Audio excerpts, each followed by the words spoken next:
আমি মাননীয় স্থানীয় সরকার ও পল্লী উন্নয়ন মন্ত্রীকে ধন্যবাদ জানাই।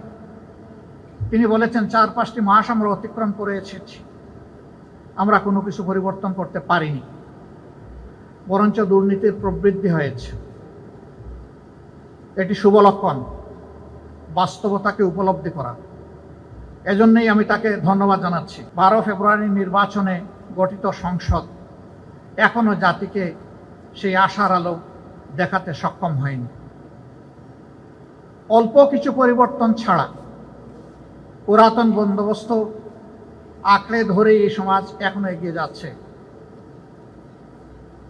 এর যদি ব্যাপক ভিত্তিক সংস্কার এবং পরিবর্তন না আসে, তাহলে জনগণের এই আকাঙ্ক্ষা, এই প্রত্যাশা পূরণ হবে না, এটা অধরা থেকে যাবে। এখানে সকল দায়িত্বশীল ব্যক্তিবর্গ আছেন। মাননীয় প্রধানমন্ত্রী থাকলে আরো ভালো হতো, তিনিও সেই কথাগুলো নিজের কানে সরাসরি শুনতে পেতেন। আজকে যারা আপনজন হারিয়েছে তারা কি চায়, যারা পঙ্গুত্ব বরণ করেছে তারা কি চায়, নির্বিশেষে সারা দেশবাসীটা কি চায়। একটা পরিবর্তন সবাই আশা করে। সেই পরিবর্তনটা ছোটখাটো নয়, বড় মাপের পরিবর্তন। বড় মাপের পরিবর্তন করতে হলে অবশ্যই সবাইকে মনটা বড় করতে হবে।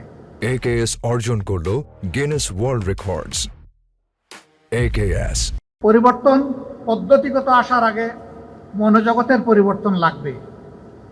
পুরানা ধাঁচের ধারণা অন্তরে রেখে এ দেশকে পরিবর্তন করা অসম্ভব, এটা হবে না। আমরা আর চাই না শিক্ষা প্রতিষ্ঠানে অস্ত্রের ঝনঝনানি হোক। এটাও চাই না আমাদের সন্তানরা লেখাপড়া করবে, হঠাৎ করে দেখবে বাহির থেকে কিছু লোক এসে গেছে, বিশ্ববিদ্যালয়ের ভিতরে, কলেজের ভিতরে এসে পরিবেশ অশান্ত করে ফেলেছে। আমরা এটা চাই না। শিক্ষাঙ্গন হবে শিক্ষার্থীদের, শিক্ষাঙ্গন হবে শিক্ষকদের, শিক্ষাঙ্গন হবে ওই প্রতিষ্ঠানের কর্মচারীদের, এর বাইরে শিক্ষাঙ্গন কারো হবে না।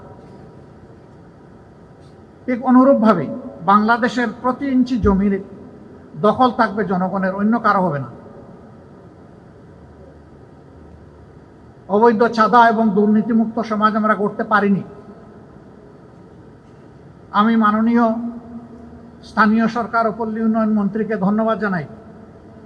তিনি বলেছেন 4-5টি মাস আমরা অতিক্রম করে এসেছি, আমরা কোনো কিছু পরিবর্তন করতে পারিনি, বরঞ্চ দুর্নীতির প্রবৃদ্ধি হয়েছে। এটি শুভ লক্ষণ, বাস্তবতাকে উপলব্ধি করা। এজন্যই আমি তাকে ধন্যবাদ জানাচ্ছি। রোগের ডায়াগনোসিস হলে তার চিকিৎসা সহজ, কিন্তু ডায়াগনোসিস যদি না হয় তাহলে ওই রোগের সঠিক চিকিৎসা করা সম্ভব নয়। আমি সরকারি দলকে বলবো, দায়িত্ব আপনাদের বেশি, আমরাও দায়িত্বমুক্ত নই। নীতি পলিসি আপনারা ঠিক করবেন, তবে সংসদকে তার কেন্দ্রবিন্দু হিসাবে রাখবেন। তারপরে যাই ঠিক করা হবে, কথা এবং কাজের মিল রেখে যেন সব কিছু বাস্তবায়ন হয়। যদি বাস্তবায়ন হয়, তাহলে আজকের রচনা প্রতিযোগিতা বলেন, চিত্রাঙ্কন বলেন, দেশব্যাপী আয়োজন বলেন, জনগণের স্বতঃস্ফূর্ত সমর্থন বলেন, সবগুলা সার্থকতা খুঁজে পাবে। আর যদি আগের ব্যবস্থায় এই দেশ চলে, তাহলে কার্যত সব কিছু ব্যর্থতায় পর্যবসিত হবে।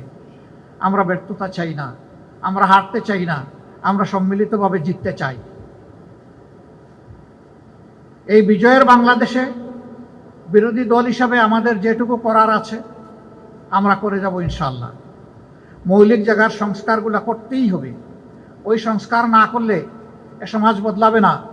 আজকে যারা সরকারি দল, চিরকাল তারা সরকারি দলে থাকবেন না। এটাই গণতন্ত্রের কথা, এটাই গণতন্ত্রের গ্রামার। এ ব্যাকরণ মেনেই চলতে হবে সবাইকে। এমনকি আমি সংসদে বলেছিলাম, আজকে যারা সরকারি দল, বিরোধী দল, এমনও কোনো সংসদ বাংলাদেশে গঠিত হতে পারে এই দুই দলের কেউ এই সংসদে থাকবেন না। এখন যে বাস্তবতা আমরা দেখছি, এক সময়ের সরকারি দল, বিরোধী দল এখন এই সংসদে নেই। দেশ থাকবে, সংসদ থাকবে, সমাজ থাকবে। সেই দেশ, সংসদ এবং সমাজের জন্য চিন্তা করে যদি নীতি পলিসি ঠিক করা হয়, তাহলে আমরা আমাদের দায়িত্ব পালনে সফল হব। আর দলের মুখের দিকে খেয়াল রেখে দলের স্বার্থ বিবেচনায় নিয়ে যদি দেশ পরিচালনার চেষ্টা সরকারি দল করেন, আমি নির্দ্বিধায় বলতে পারি আবার তারা ব্যর্থ হবেন। এবং এর খেসারত শুধু সরকারি দল দিবে না, এর খেসারত গোটা জাতিকে দিতে হবে। আমরা আর কোনো ক্ষতি স্বীকার করতে চাই না, আর কোনো মায়ের বুক খালি হোক দেখতে চাই না, আর কেউ অন্ধপঙ্গু হোক এটা আর শুনতে চাই না। আমরা একটা নির্ভেজাল, একটা স্থিতিশীল, একটা সম্মানের মাথা উঁচু করে দাঁড়ানো বাংলাদেশ চাই।